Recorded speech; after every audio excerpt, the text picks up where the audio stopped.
नमस्कार, अपना उत्तराखंड में आप सभी का स्वागत है। मैं हूं नीलू। तो चलिए खबरों के सिलसिले को आगे बढ़ाते हैं। दून हॉस्पिटल से आज एक बड़ी खबर आ रही है। आईसीयू में भर्ती रही मृतक महिला की कोरोना रिपोर्ट पॉजिटिव आई है। महिला उत्तर प्रदेश की रहने वाली है। कल महिला की मौत हुई थी, वहीं उसकी कोरोना रिपोर्ट अब सामने आई है। उत्तराखंड में कोरोना से अब तक तीसरी मौत की बात निकली है।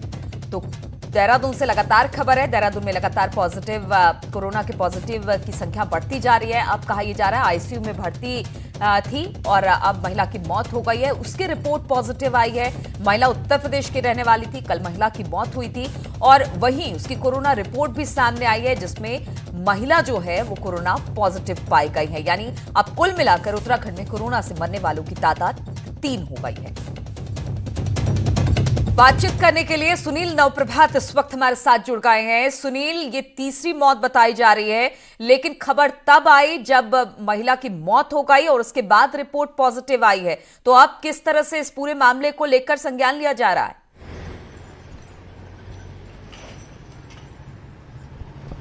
देखिए नीलू, ये महिला यूपी के शामली की रहने वाली थी। ये कुछ दिन एक निजी हॉस्पिटल में भर्ती रही और उसके बाद 20 मई को इसको दून हॉस्पिटल में भर्ती किया गया, जहां महिला को लगातार खांसी हो रही थी। इसको देखते हुए उसका कोविड-19 का सैंपल भेजा गया था। महिला पहले से ही आईसीयू में थी।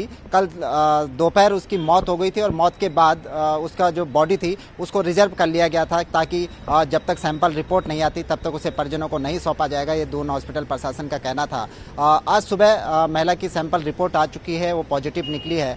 7 महीने की ये महिला गर्भवती थी। तो इसके साथ ही उत्तराखंड में अभी तक कोरोना संक्रमितों की जो मौत का मामला है वो 3 पर जा चुका है। हालांकि प्रशासन अभी तक जो पहले 2 मौतें हुई हैं, प्रशासन का कहना रहा है कि उन्हें विभिन्न बीमारियां थी। एक कैंसर से पीड़ित थी तो दूसरी महिला को ब्रेन हेमरेज था, इसके चलते उनकी मौत हुई। लेकिन दोनों की दोनों कोरोना पॉजिटिव थी और आज ये तीसरी महिला भी कोरोना पॉजिटिव निकली है जिसकी मौत हुई है। तो सुनील, जो महिला एडमिट हुई थी, क्या उसकी कोई मेडिकल हिस्ट्री थी? क्या आंकड़ा है 246।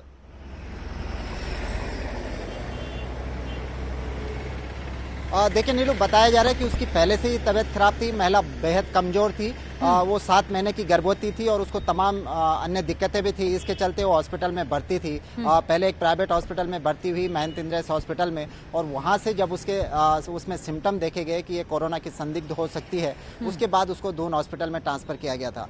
दून हॉस्पिटल में उसका कोरोना का सैंपल लिया गया था इससे पहले कि उसकी रिपोर्ट आती। कल उसकी डेथ हो गई।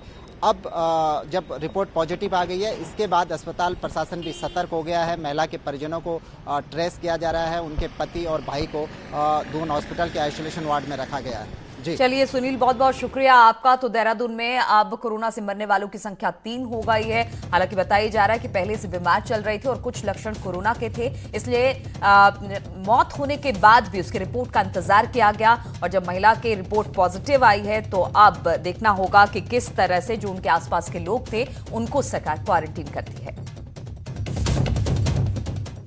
और उत्तराखंड में शनिवार को कोरोना केस का विस्फोट हुआ है। एक दिन में कोरोना के कुल 92 केस सामने आए हैं, जिससे कोरोना मरीजों का आंकड़ा राज्य में बढ़कर अब 244 तक जा पहुंचा है। वहीं शनिवार को राज्य के 3 ऐसे जिले कोरोना की चपेट में आए हैं, जहां 15 मार्च से 22 मई तक कोई केस नहीं था। ये 3 जिले पिथौरागढ़, चंपावत और रुद्रप्रयाग हैं, जिसके बाद उत्तराखंड के सभी 13 जिलों में कोरोना के केस सामने आ चुके हैं। सबसे ज्यादा रिकॉर्ड 55 मामले नैनीताल में सामने आए हैं। लोग यहां पर महाराष्ट्र से ट्रेन के जरिए पहुंचे, हरिद्वार आए और फिर हरिद्वार से हल्द्वानी गए, जहां पर जांच में कोरोना की पुष्टि हुई है। इसके अलावा अगर अल्मोड़ा की बात की जाए तो यहां पर 3, चंपावत में 7, देहरादून में 10, हरिद्वार में 2, पिथौरागढ़ में 2, उत्तरकाशी में 3, रुद्रप्रयाग में 3, पौड़ी में 2, उधम सिंह नगर में 3 नए मरीज सामने आए।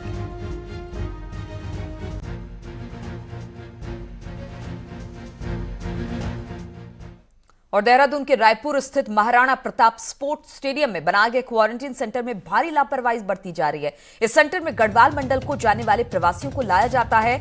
यहां इकट्ठा करने के बाद लोगों को गृह जनपद के लिए रवाना किया जाता है।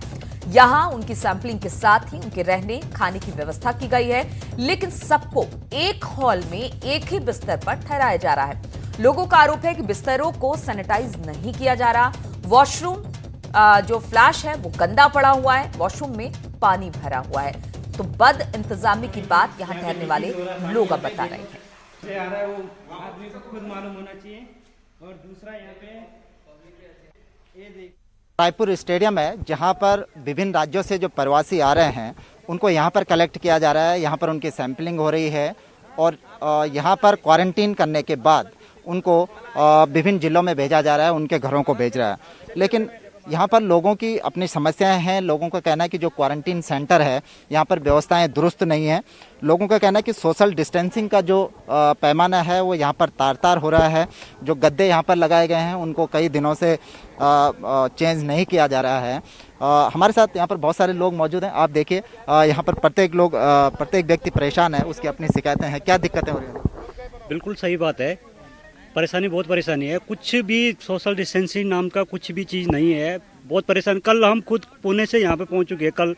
कल शाम को हम यहाँ पे आए हैं, लेकिन कल शाम से हम यहाँ बाहर ही हैं, रूम में अंदर बैठे ही नहीं है, क्योंकि रूम में अंदर जाने के लिए मतलब है ही नहीं कि किस ढंग से मतलब रहना है वहाँ पर, किस ढंग से मतलब सोशल डिस्टेंसिंग वो चाहिए। यहाँ पर ये भी दिक्कत है कि लोगों का कहना है कि जो रेड जोन से आए हैं महाराष्ट्र जैसे क्षेत्रों से, उनको भी सबके साथ मिक्सअप कर दिया जा रहा है एक ही हॉल में, एक ही क्वारंटीन सेंटर में। क्या दिक्कतें आपको हो रही है? सर पहली बात तो एक ही जगह पे रखा जा रहा है, कोई दूरी नहीं है। ऊपर से सैनिटाइजर का बोला था, सैनिटाइजर तक नहीं। डॉक्टर को बोल रहे वो लोग भी बोल रहे कि हाँ हमको ऊपर से कुछ। आप कहाँ से आए हैं? हम सर पुणे से आए हैं। हम एक्चुअली जहाँ पे थे हमारा एरिया ग्रीन जोन में ही था। हम वहाँ से 3 महीने से जैसे भी करके अपना सेफ होके आए। यहाँ पे अगर ऐसे करेंगे हमारे साथ तो हम कैसे सेफ रहेंगे? आगे पॉजिटिव निकलेंगे तो कौन साथ वो देगा हमारा? क्या दिक्कतें हो रही है क्वारंटीन सेंटर में? सर यहाँ पे ये है कि आप बाथरूम चेक कर लीजिए, यहाँ पे रूम चेक कर लीजिए, जो भी यहाँ पे बिस्तर है, कुछ भी चीज़ है, जो रूम की सफाई नहीं है यहाँ पे और काफ़ी दिक्कत हो रही है। मैंने तो कल देखा कि वहाँ कुत्ते भी सो रहे थे अंदर और सारे गद्दे फाड़े हुए हैं।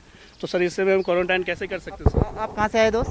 सर मैं पुणे से आया हूँ। कहाँ जाना है? और मैं देहरादून में रहता हूँ, मेरा मुकुमपुर में घर है। हम रात को यहाँ 11:30 बजे पहुँचे लगभग। तो हमने सोचा यहाँ पे सब फैसिलिटीज़ होगी, हम लोग हैप्पी होके आए थे। हम लोग अब इतने दिन सफ़र करके आ के खाएंगे, नहाएंगे, सोएंगे। अंदर जाके देखा वहाँ पे डॉगी सो रहा है सर, डॉगी सो रहा है वहाँ पे। इतना वॉशरूम में इतना गंदा सर, मतलब देख के मुँह लॉक। सर ऐसे में क्वारंटाइन में कैसे सेफ रहेगा सर बंदा? अगर ऐसा क्वारंटाइन रहेगा तो कैसे सेफ रहेंगे हम ही नहीं सर, हमारे और लोग जो यहाँ पे आएंगे, उत्तराखंड के भाई बहन बच्चे। हमारे साथ एक फैमिली थी, वो रात को मच्छर में अपने बच्चों को उन्होंने बाहर सुलाया वहाँ गंदी पर छोड़ के। तो वो दोनों छोटे बच्चे भी 5-5 साल के 6-6 साल के बच्चे भी थे हमारे साथ।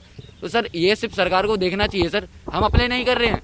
और भी अगर बोलेंगे तो अच्छा होगा सर। लोगों की अपनी दिक्कतें हैं। उनका कहना है कि वो अभी तक जिन भी क्षेत्रों से आए बड़े सेफली यहाँ पर पहुँचे, लेकिन यहाँ पर जिस तरह से क्वारंटीन सेंटर की व्यवस्थाएं हैं उनको डर है कि कहीं वो यहाँ पर इन्फेक्टेड ना हो जाएं। आप कहाँ से आए हैं? मेरठ से। मेरठ से। कहाँ जाना है आपको? देहरादून ही जाना है, प्रेम नगर। तो आप कब से रुके हुए हैं यहाँ पे? कल ही आए थे हम, 4 बजे पहुंच गए थे। तो हमने सेंटर देखा, हमने कहा चलो ठीक है स्टेडियम में शायद अच्छा होगा, मे बी। हमें बहुत खुशी थी सीरियसली। लेकिन जब हमने फ्रेश मतलब ये वॉशरूम गए, हमने देखा यहाँ पे शायद 10 या 12 वॉशरूम है। एक भी आपको जो अच्छा दिख जाए देख लेना। क्या क्या दिक्कत है वॉशरूम में? क्या क्या प्रॉब्लम? ना क्लीन है, फ्लश वगैरह कुछ नहीं कर रखा इन्होंने, कुछ नहीं, मतलब कोई फैसिलिटी नहीं। पानी की फैसिलिटी नहीं है यहाँ पे।